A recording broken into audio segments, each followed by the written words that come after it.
Today we're going to be talking about underglaze. Unlike glaze, underglaze essentially, when you paint it on, it won't shift. Glaze will move when you put it in the kiln. So once it gets up to temperature, it will start to melt. Underglaze will stay the same. So if you paint onto a surface with underglaze, it will look pretty much exactly the same, except your colours will be really bright and poppy. So these pieces here, they're all greenware. If you wanted to, you could paint underglaze onto these for a bisque firing. I personally like to bisque fire my pieces first. Once they come out of the bisque, I can sand them, always sanding wet of course, to make sure the surface is smooth before I apply my underglaze. So this essentially is what your underglaze will look like. Now underglaze is different to a glaze. A glaze will melt in the kiln and move around, whereas an underglaze, it will stay in the same spot. This is an example of a pink and an orange that I've painted on here, and I didn't use a clear glaze on top, so it's quite matte still. When you're prepping your bisqueware, what you need to do is you need to make sure that after you get it out of the kiln, you wash it just with cold water to get any dust off. If you see any pieces of clay or little bits that you might not have smoothed off when you fettled, you might need to sand them lightly with some wet and dry sandpaper. Make sure you sand wet though, because you don't want to create dust with any clay pieces at all. Once you've washed your bisqueware, you need to make sure it dries out completely as well. So I would be washing and sanding it if you are going to sand, and then put it aside for probably a couple of hours at least before you start doing your underglaze. This one here you can see, which is almost empty, is a pink underglaze from Northcote Pottery. I'll put the link to all the underglazes I'm using today in the description. It's always really important to just double check when you're purchasing underglazes that you've got the right firing temperature. So just make sure if you're doing a stoneware firing that that underglaze is able to go up to a high temperature. Otherwise your colours will burn out in the kiln. Now, depending on the underglaze that you use, you may need to do multiple coats. So that just comes with, you know, a bit of practice, knowing your colours a little bit. For me, I know that this pink normally needs 2 coats.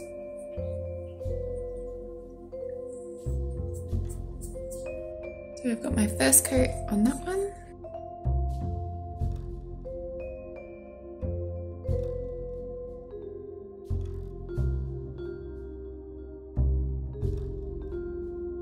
So now I'm just going to go through and do my second coat. For me, I really like painting these sort of a bit more abstract shapes as opposed to figurative works. Realistically, you could do whatever pattern you want with your underglaze. You could do something a bit more figurative, like leaves or line work. You could do patterns. For me, I really like to stick to bright abstract shapes. So find a way that works for you in terms of what you want to do with your art practice. It's a great way to put an illustration on a ceramic piece. I'm trying to keep these layers as thin as I can. Some underglazes you might find that you need to do like 3 or 4 coats. Some you might only need to do 1 coat.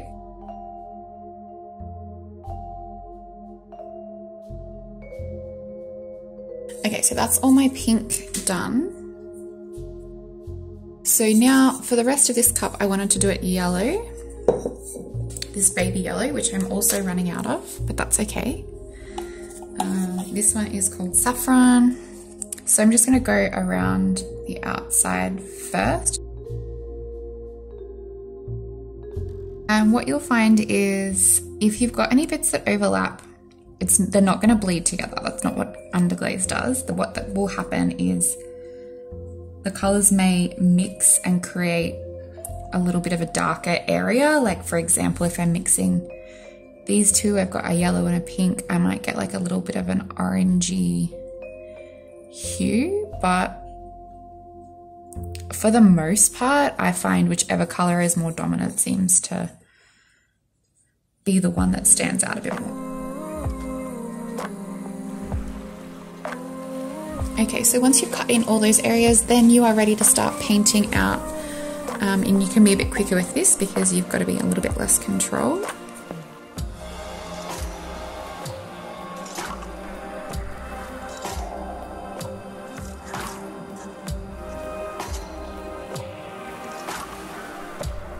I like to go all the way up to my little foot ring.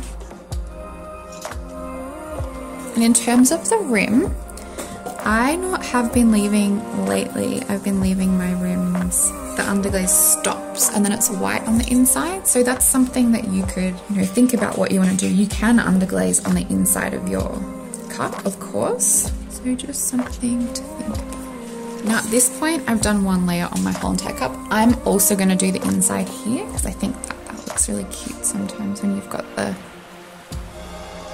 just a plain white footring.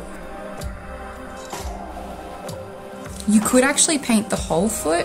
I mean, with underglaze, it's one of those things because the underglaze won't get stuck to the kiln shelf, but a glaze will.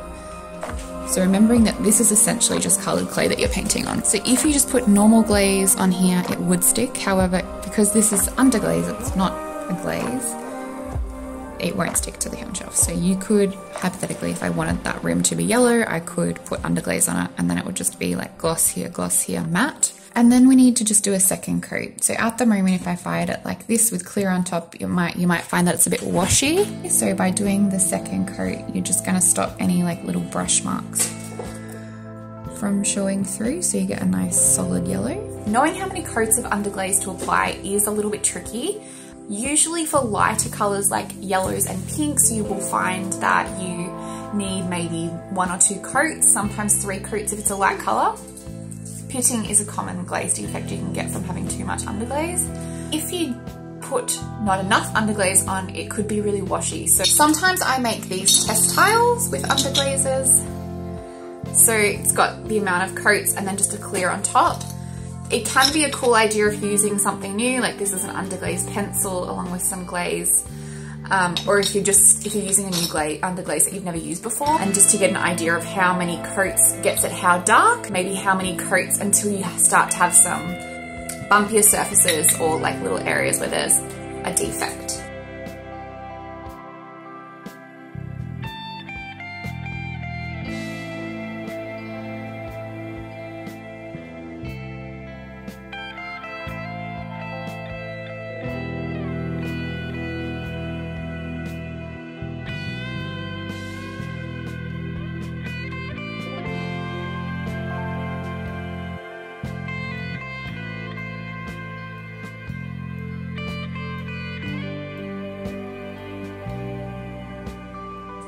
Once you start using underglazes and getting the hang of which ones you like and which ones you don't like, they are so fun to explore different things. So I highly recommend using them if you have a specific type of pattern or something that you want to achieve. And that's all there is for this video today. Thank you so much for joining me. I hope you were able to learn something new about underglaze, and I'd love to see anything that you've made based off this video.